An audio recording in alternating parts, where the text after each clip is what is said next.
Hello friends, नमस्कार, जय जगन्नाथ। आज होगा हमारा 11th नंबर वीडियो, जो हमारा जो टॉपिक चल रहा है बिजनेस एनवायरनमेंट जो टॉपिक चल रहा है यूजीसी नेट कॉमर्स का 2023 जून के लिए जो हमारा एग्जाम प्रिपरेशन चल रहा है।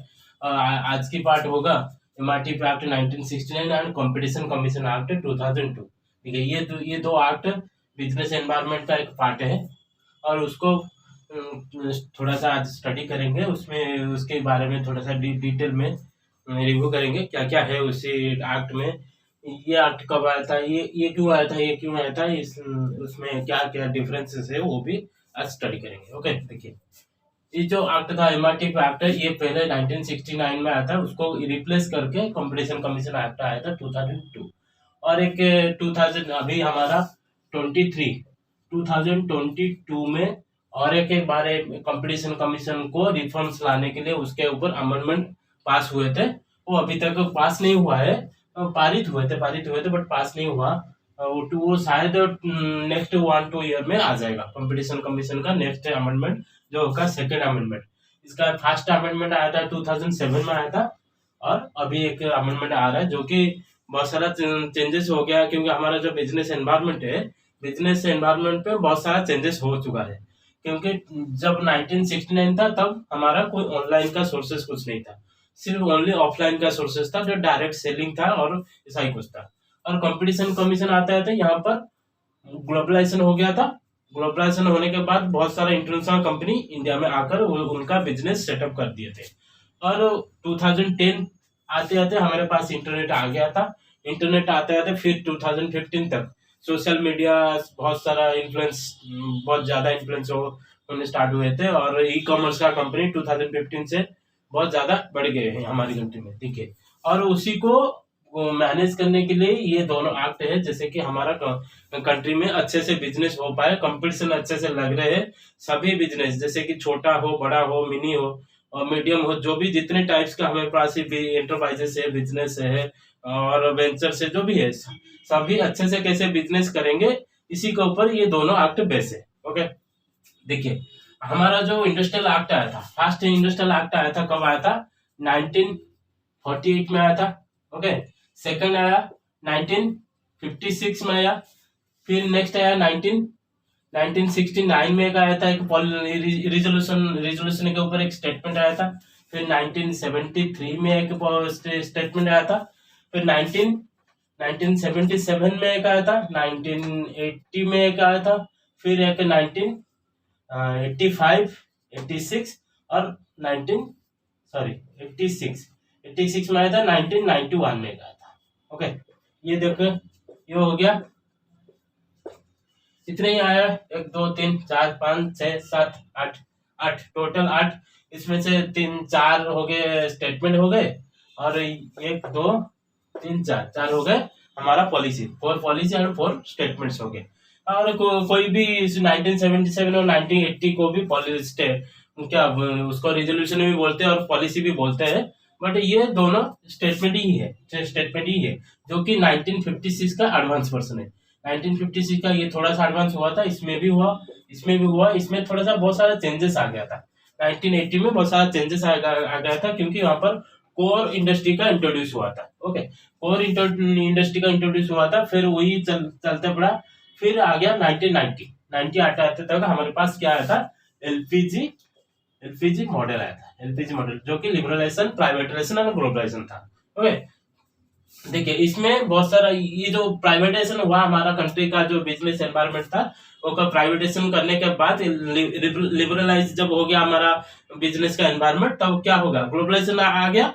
ग्लोबलाइजेशन आया तो जो फॉरेन इन्वेस्टर्स जो थे, एमएनसी थे, वो सब इंडिया में आकर इन्वेस्टमेंट करने लगे तो बहुत सारा एनवायरनमेंट का इशू आने लगा, जैसे कि कंज्यूमर का इशू आने लगा। छोटे छोटे जो हमारा विलेज लेवल हो, स्टेट लेवल हो, मिनी इंडस्ट्री हो, ये जितने भी इंडस्ट्रीज थे उनके बहुत सारे दिक्कत होने लगा, वो बिजनेस करने में बहुत सारा प्रॉब्लम आ रहा था। इसलिए उनको कंट्रोल करने के लिए कंपटीशन एक्ट आया था 2002 में। ओके, ये रिप्लेस किया था 1969 वाला एमआरटीपी एक्ट को। देखिए, फर्स्ट जो हमारा पॉलिसी आया था, इसमें हमारे जो जितने भी बिजनेस सेक्टर थे, जितने भी बिजनेस सेक्टर है सभी को 4 ग्रुप में डिवाइड किया गया था। ग्रुप 1, 2, 3, 4, 4।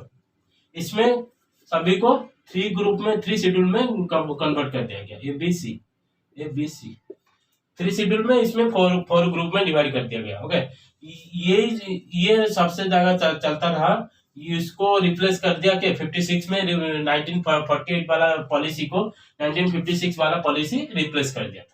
और ये अभी तक चल रहा है, ये जो 1956 वाला अभी 1991 तक चल रहा है। और वो 1991 के बाद थोड़ा सा चेंजेस होगा, क्योंकि यहाँ पर देखिए जो शेड्यूल ए है उसमें 17 इंडस्ट्रीज है और उसमें 12 इंडस्ट्रीज है। और यहाँ पर और बाकी जो रहेगा जो एक्स्ट्रा बाकी रह गया वो सब सी में आ गया था। यहाँ पर कितने थे? यहाँ पर 3 थे। यहाँ पर कितने थे? शायद 17 या 18 था शायद। और इसमें बाकी जो थे और ये अदर ये हो गया। ओके, देखो यहाँ पर क्या होगा ना, यहाँ पर क्या होगा देखिए, शेड्यूल ये तो फुल्ली मोनोपोली होगा किसका? सेंट्रल गवर्नमेंट का। यहाँ पर 1948 में जो है, जो 4 ग्रुप में, ग्रुप 1 में सेंट्रल गवर्नमेंट का फुल्ली मोनोपोली। ओके, यहाँ पर आ गया central government plus state government आ गया। ओके, सी में आ गया प्राइवेट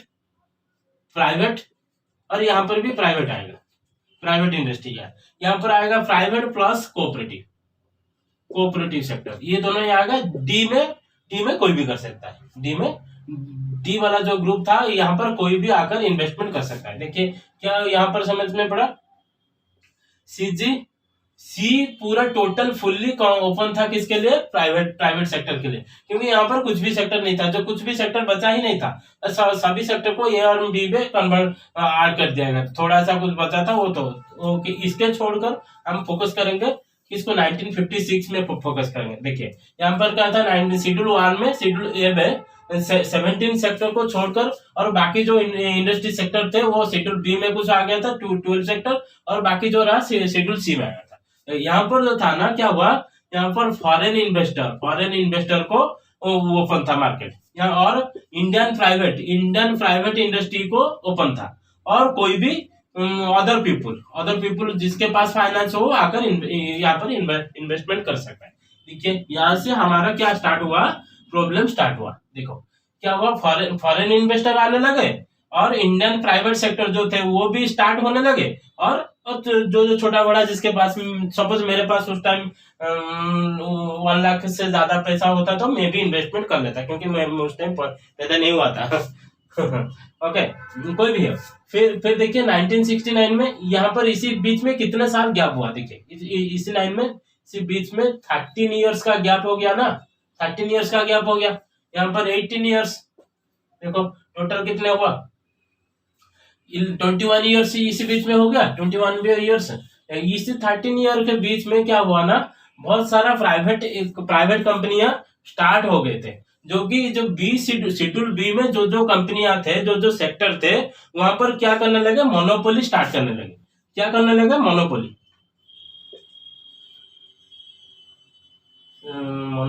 स्पेलिंग बोलोगे क्या? ओके, स्पेलिंग मत देखो, इसको देखो। 1969 में क्या हुआ था, यहाँ से 1969 आते आते हमारे कंट्री में मोनोपोली स्टार्ट हो गया था। जैसे कि यहाँ पर जिसके पास ज्यादा इन्वेस्टमेंट होगा वो उसी सेक्टर को वो सोच रहा था वो सेक्टर उसका ही है, और कोई वहां पर नहीं आएगा, इन्वेस्टमेंट नहीं करेगा, किसी को अलाउ नहीं करने देगा, वो सिर्फ प्रॉफिट लेगा, सेल करेगा, परचेज करेगा, सब कुछ वो ही करेगा। और उसका जो जितने भी हमारा कंट्री में क्या है, कस्टमर्स है, लोग है, वो सब उसका ही है। ओके, उसको हटाने के लिए क्या गवर्नमेंट ने क्या किया, एक एक्ट पारित किया, जो कि उसको हम बोलते हैं एमआरटीपी एक्ट 1956। देखो एमआरटीपी मतलब क्या है, मोनोपोलिस्टिक रेस्ट्रिक्टिव ट्रेड प्रैक्टिसेस। देखिए मोनोपोलिस्टिक, अभी तो हम बोल रहे थे कि क्या बोल रहे थे, हम बात कर रहे थे मोनोपोलिस्टिक। जो कंपनियां मोनोपोलीज कर रहे हैं और रेस्ट्रिक्टिव प्रैक्टिसेस यूज कर रहे हैं और ट्रेड में क्या कर रहे हैं, ट्रेड में कोई अदर को आने के लिए नहीं दे रहे। और ये जो प्रैक्टिसेस यूज कर रहे, रेस्ट्रिक्शन सब यूज कर रहे थे, यहाँ पर प्रैक्टिसेस सब यूज कर रहे थे। देखिए यहाँ मोनोपोली तो हो गए, वो सोच रहे थे हम ही रहेंगे यहाँ पर और कोई नहीं आएगा, इसलिए गवर्नमेंट क्या सोचा, नहीं ऐसा नहीं हो सकता। हम गवर्नमेंट क्या करना चाहता था, वो सोशलिस्टिक कंट्री बनाना चाहता था, नहीं कि फुल्ली सोशल नहीं, इकोनॉमी मिक्स्ड इकोनॉमी वाला सोशलिस्ट सोच था हमारा, क्योंकि वहां पर सभी गवर्नमेंट की कंट्रोल में होना चाहिए, हमारा गवर्नमेंट चाह रहा था। यहाँ पर क्या होने लगा, जो प्राइवेट कंपनियां आ गए वो क्या कर रहे थे, मोनोपोली स्टार्ट कर दिए थे। इसलिए हमको मोनोपोलिस्टिक रेस्ट्रिक्टिव ट्रेड प्रैक्टिसेस जो एक्ट 1969 में आता है उसको जरूरत पड़ गया हमको। ओके देखो ये तो 1969 में एक ही आया था, ये थोड़ा सा चेंजेस आया था। 1973 में एमआरटीपी एक्ट आया था, फेरा एक्ट आया था। 1977 में क्या आया था, 1977 में कुछ नहीं आता। ओके ये सब आता है, तो ये सब हो गया। एलपीजी मॉडल हो गया 2002 में आ गया क्या, देखो एमआरटीपी अभी तक चल रहा था 2022 तक। ओके 22 तक, ये जो 1991 के बाद एलपीजी मॉडल आया था हमारे पास, एलपीजी मॉडल से ये और भी ज्यादा ओपन हो गया हमारा कंट्री, फुल्ली ओपन हो गया प्राइवेट इंडस्ट्री के लिए और एमएनसी के लिए और ग्लोबल कंपनी के लिए, सभी के लिए क्या हो गया, हमारा कंट्री का जो ओपन मार्केट था, इंडस्ट्रियल मार्केट था, वो सब ओपन हो गया था। ओपन हो गया तो बहुत कंपटीशन क्या हो गया, कंपटीशन ज्यादा हो गया था। कंपटीशन ज्यादा मतलब वो कंपटीशन किसके बीच में हो रहा था, इंडियन कंपनी उसी बीच में घुस नहीं पा रहे थे, क्योंकि उनके पास इतना अमाउंट नहीं हो रहा था, कैपिटल नहीं हो रहा था, वो इन्वेस्टमेंट नहीं कर पा रहे थे, क्योंकि वो जो प्रोडक्शन कर रहे थे उनका प्राइस बहुत ज्यादा आ रहा था। और जो फॉरेन से आए हुए इंडस्ट्री थे उनके पास फाइनेंस ज्यादा था, वो क्या कर रहे थे, उनका प्रोडक्ट को प्राइस कम कर रहे थे। वो इसलिए वो हमको और एक एक्ट का जरूरत पड़ा, उसको क्या बोलते हैं, कंपटीशन एक्ट 2002। ओके देखिए ये दोनों का फीचर्स क्या था, ऑब्जेक्टिव क्या था, क्यों ये दोनों बना गए थे। देखो एमआरटीपी एक्ट को first environment eliminate unfair misleading practices, MRTP act हो गया। एमआरटीपी एक्ट में जो क्या मोनोपोली रेस्ट्रिक्टिव ट्रेड प्रैक्टिसेस हो रहा था, वहां पर जो मिसलीडिंग प्रैक्टिसेस यूज कर रहे थे उसको क्या करने के लिए, उसको मैनेज करने के लिए, एलिमिनेट करने के लिए ये एक्ट आया था। और क्या वर्क फॉर एमआरटीपी कंपनी देखिए एमआरटीपी कंपनी किसको हम बोलेंगे, जब 1956 में जो पॉलिसी आया था वहां पर क्या बोला गया था, 25 शेड्यूल बी में जो कंपनियां है जिसके पास 25 करोड़ से ज्यादा है, जिसके पास 25 करोड़ से ज्यादा अमाउंट है, वो वहां पर इन्वेस्टमेंट कर सकता है। ओके और उसको फिर आगे जाकर चेंज कर दिया गया 1980 में उसको चेंज कर दिया, वही शेड्यूल बी में लगा गया, चेंज करके कितना कर दिया गया, 50 करोड़ कर दिया गया। 50 करोड़ और उससे ज्यादा जिसके पास होगा वो शेड्यूल बी में इन्वेस्टमेंट कर पाएगा, शेड्यूल बी और सी में। ओके शेड्यूल बी और सी में जिसके पास 50 करोड़ से ज्यादा होगा, फाइनेंस होगा, वो इन्वेस्टमेंट कर पाएगा। फिर वो जाके क्या हुआ, 1985-86 में जो पॉलिसी आया था उसमें क्या हुआ, उसको फर्दर चेंज करके उसको 100 करोड़ बना दिया गया। 100 करोड़ जिसके पास होगा वो इन्वेस्टमेंट कर पाएगा। कौन सी एरिया में, शेड्यूल बी एंड सी। देखिए शेड्यूल बी हमेशा क्या कर रहा है, वो सेंट्रल गवर्नमेंट की मोनोपोली में रह रहा है, किसके पास, सेंट्रल गवर्नमेंट की मोनोपोली में शेड्यूल ए रह रहा है। देखिए फिर 1991 आता है, तो जब एलपीजी मॉडल आया, ये जो अमाउंट था 100 करोड़ का अमाउंट था, जिसके पास 100 पर होगा वो इन्वेस्टमेंट करेगा शेड्यूल बी और सी में, इसको हटा गया, इसको रिमूव कर दिया गया, इसको क्या कर दिया गया, रिमूव कर दिया गया।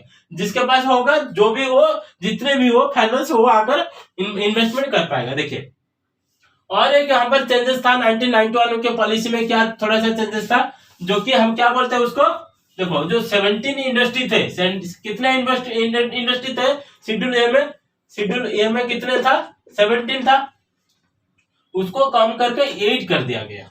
कितना कर दिया गया, 8 कर दिया गया।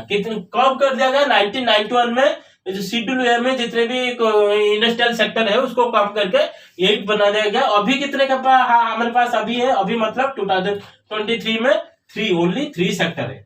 ओके, ओनली 3 सेक्टर है जो कि वहां पर ओनली गवर्नमेंट का रूल रहेगा, गवर्नमेंट रेगुलेशन करेगा, मोनोपोली करेगा, सब कुछ करेगा।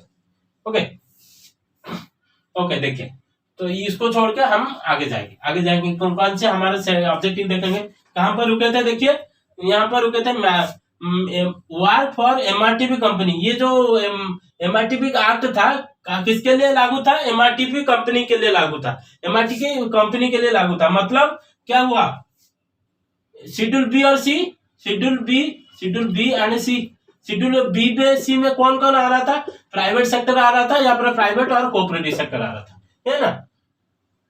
देखिए यहाँ पर गवर्नमेंट भी आ रहा था, बट ये जो ओनली बोल रहा है किसके लिए, जिसके पास 25 करोड़ से ज्यादा इन्वेस्टमेंट होगा, वो गवर्नमेंट की बात ही नहीं कर रहे हैं यहाँ पर। इसका मतलब हो गया, मतलब गवर्नमेंट के पास जो भी इंडस्ट्री सेक्टर है, जो भी सेक्टर है, जैसे कि कोई जॉइंट वेंचर हो जाओ, कोई भी एंटरप्राइजेस हो जाओ, कोई भी वर्क एसोसिएशन हो गया, कोई भी एंटरप्राइजेस हो गया, कोई भी कंपनी हो गया, कोई भी म्युनिसिपैलिटी हो, और भी जितने भी है, सभी जगह पर क्या एमआरटीपी एक्ट नहीं लगेगा।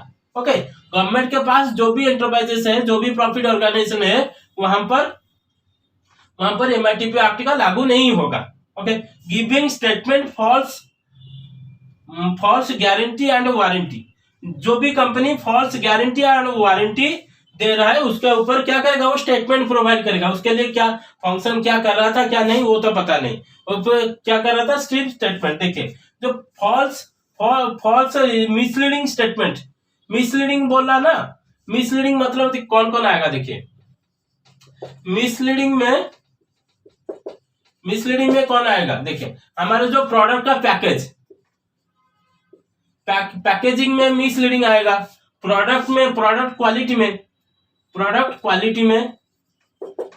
क्वालिटी हो गया, वारंटी हो गया, वारंटी यानी गारंटी हो गया, और जो मैन्युफैक्चरिंग कर रहा है उसका नाम नहीं देना है, और misleading in manufacturing, misleading quality, misleading in packaging, misleading advertisement, ये सब कर रहा था। मिसलीडिंग प्रैक्टिसेस, अदर कुछ प्रैक्टिसेस जो कि सेल करने के लिए, परचेज करने के लिए, मटेरियल सब परचेज करने के लिए क्या कर रहा है, मिसलीडिंग प्रैक्टिसेस यूज कर रहा है, उसको उसी कंपनी के ऊपर ये कंपनी पनिशमेंट लगा सकता था। Okay, it apply for only private sector, promote sale strategy, ये क्या प्रमोट कर रहा था, sales usage supply of services and goods and services, ये जगह ये अप्लाई हो रहा था कि कौन से, ये सेल्स को प्रमोट कर रहा था, देखिए fully clean and clear sales and supply होगा, उसको वो प्रमोट कर रहा था। बट देखो कंपटीशन कमीशन क्या प्रमोट कर रहा है, एस्टैब्लिश ए कॉम्पिटिटिव एनवायरनमेंट, ये क्या कर रहा है, establish A competitive environment.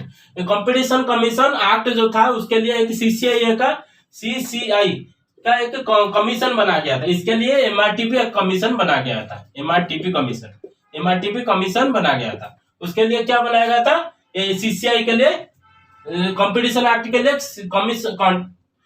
Competition commission of India एक कमीशन बना गया था, जिसके अंदर एक चेयरमैन होगा, 6 मेंबर होंगे, और कुछ एक्स्ट्रा मेंबर होंगे जो कि इसके ऊपर काम करेंगे। देखिए एस्टैब्लिश कॉम्पिटेंट एनवायरनमेंट, इसका काम क्या था, establish a competent environment, eliminate adverse effect on competition के ऊपर जो एडवर्स इफेक्ट आ रहा था, मतलब 1991 के बाद क्या था, ये तो आया था 2002 में आया था ना, ये आ गया 1991 में, क्या बहुत सारा प्राइवेट कंपनियां आने लगे, तो क्या हुआ, मिसलीडिंग होने लगा और कंपटीशन ज्यादा हो गया, और हमारा स्टेट का जो कंपनियां थे, इन्वेस्टर्स थे, वो पीछे होने लगे, उनके पास इतना अमाउंट नहीं हो रहा था, वो कम्पीट नहीं कर पा रहे थे, उनके ऊपर जो उनका बिजनेस के ऊपर जो एडवर्स इफेक्ट आ रहा था उसको क्लियर करने के लिए, उसको एलिमिनेट करने के लिए क्या कर रहा था, ये स्टेप ले रहा था। ओके, सीसीआई स्टेप ले रहा था। ओके, ये to give opinion on issue of competition, जो कंपटीशन के लिए जो इश्यू आ रहा था, इंडियन प्राइवेट इंडस्ट्री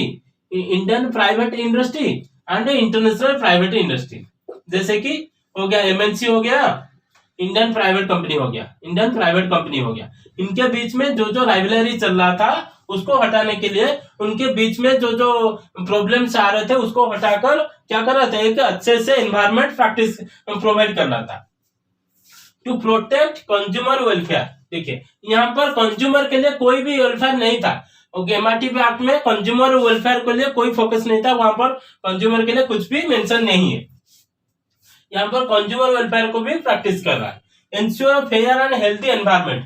एनवायरमेंट किसको चाहिए, एक इंडियन कंपनी को चाहिए, और क्या चाहिए, एमएनसी को चाहिए, हमारा पब्लिक को चाहिए, और कस्टमर को चाहिए, सेलर्स को चाहिए, जो प्रोड्यूसर को चाहिए, सबके लिए एक एनवायरमेंट, अच्छे से एनवायरमेंट चाहिए, हेल्थी एनवायरमेंट चाहिए। इसलिए ये क्या कर रहा था, ये भी इसको प्रमोट कर, फेयर एंड हेल्थी एनवायरमेंट भी ये प्रमोट कर रहा था। Okay, implement competition policy. उसका जो पॉलिसी सब बना रहे थे, सीसीआई वाला जो कमेटी था, जो पॉलिसी बनाएगा उसको ये क्या करेगा, वो इम्प्लीमेंट करेगा और उसको यूज करेगा। To ensure smooth alignment of sectoral regulatory laws. Okay, to ensure smooth alignment of sectoral regulatory laws. Regulatory laws को ये क्या करेगा, स्मूथली रेगुलेट करेगा, स्मूथली रेगुलेट करेगा।